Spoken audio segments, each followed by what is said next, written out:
The 2027 Chevrolet Corvette ZR1X might be one of the most insane performance cars America has ever produced. With 1,250 combined horsepower, all-wheel drive, and a claimed 0 to 60 time of just 1.89 seconds, it can embarrass cars costing far more than its $227,500 starting price. But before you buy one, there are some very important things you need to understand, because owning a ZR1X isn't remotely the same as owning a regular Corvette. Real ownership cost. The price tag is only the beginning.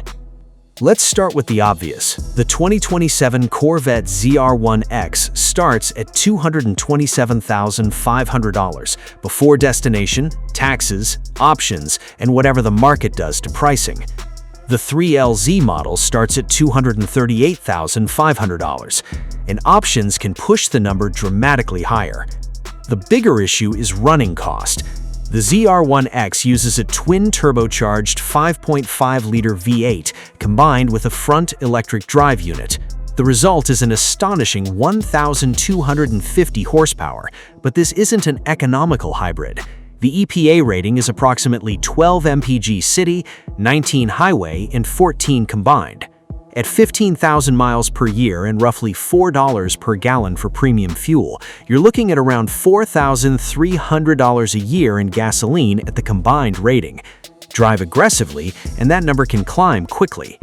Insurance is another major consideration. A 1,250 horsepower, $200,000 plus performance car is going to be expensive to insure, and your actual premium will depend heavily on your age, location, driving history, coverage, and insurer. Then there's maintenance. Tires, brakes, fluids, scheduled service, and performance-related wear aren't going to be cheap. Carbon ceramic brakes and ultra-high performance tires are particularly expensive when replacement time arrives. Chevrolet's warranty coverage helps, but it doesn't make consumables inexpensive. So don't budget for this car like it's a $70,000 Corvette Stingray. Real-world fuel economy.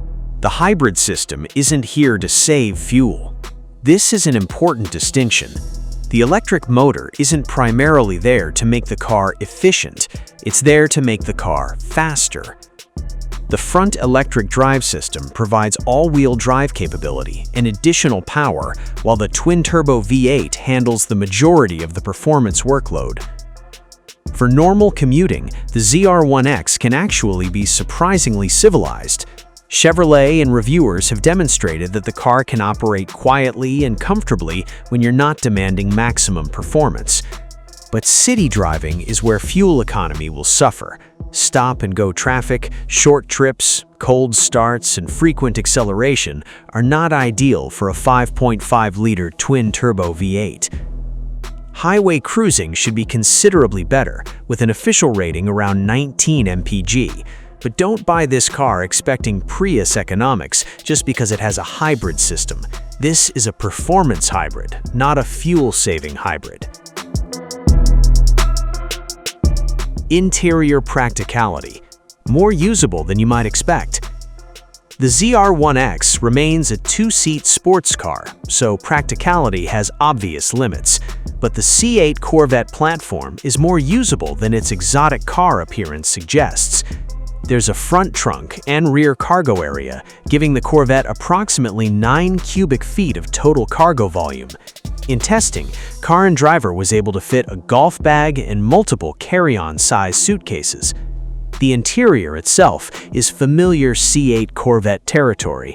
You get a digital instrument display, a driver-focused infotainment screen, available head-up display, and available heated and ventilated GT2 seats. The L3Z adds more premium materials and upgraded audio. But here's the catch. This isn't a $250,000 interior. The technology and materials are good, but some competitors offer a more luxurious cabin for the money. You are spending heavily on engineering, performance, carbon fiber, brakes in the powertrain, not just leather and wood. Maintenance and reliability, the newest part of the equation. This is where I'd be cautious. The ZR1X is still a very new and extremely complex vehicle. It combines a high-output twin-turbo V8, an electric front axle, hybrid battery hardware, sophisticated software, an 8-speed dual-clutch transmission, adaptive suspension, and enormous performance brakes. That's a lot of technology in one package. Early Corvette ZR1X vehicles have already had at least one documented recall involving exterior lighting software, affecting a limited number of 2026 ZR1X vehicles. That doesn't mean the ZR1X is unreliable. It simply means buyers should understand that this is not a mature, decades-old powertrain. And there's another issue: performance wear. If you regularly use the car at track events, tires, brakes, fluids, and other components can wear dramatically faster than they would during normal street driving. So reliability may be reasonable, but ownership costs can still become substantial. The ZR1X is playing in a very different league. The obvious alternatives include cars like the Porsche 911 Turbo S and Ferrari's hybrid performance models. But the Corvette has a major advantage: performance per dollar. The ZR1X starts at $227,500, yet Chevrolet claims 1.89 seconds to 60 in an 8.99-second quarter mile at 157 miles per hour. Independent testing has been equally outrageous.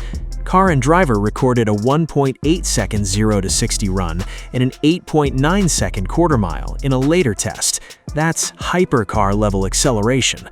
A Porsche may offer a more refined luxury experience, a Ferrari may offer more exotic branding and theater, but the Corvette's combination of American V8 character, hybrid all-wheel drive, practicality, and outright speed is difficult to match at this price. Who should actually buy it? So, should you buy the 2027 Chevrolet Corvette ZR1X?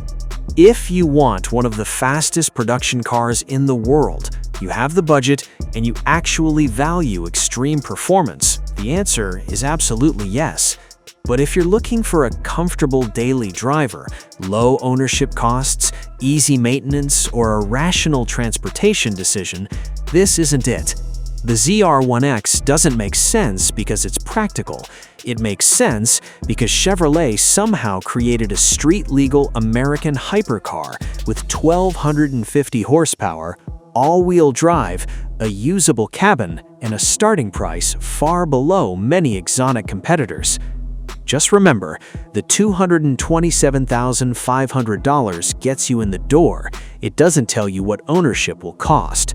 And before signing the paperwork, I'd strongly recommend getting an insurance quote, understanding tire and brake replacement costs, checking the exact options on the car, and deciding whether you really need the ZR1X or whether a ZR1, Z06, or even an E-Ray would give you the most of the experience for substantially less money. Because with the ZR1X, the biggest question isn't whether it's fast enough, it's whether you actually need this much car.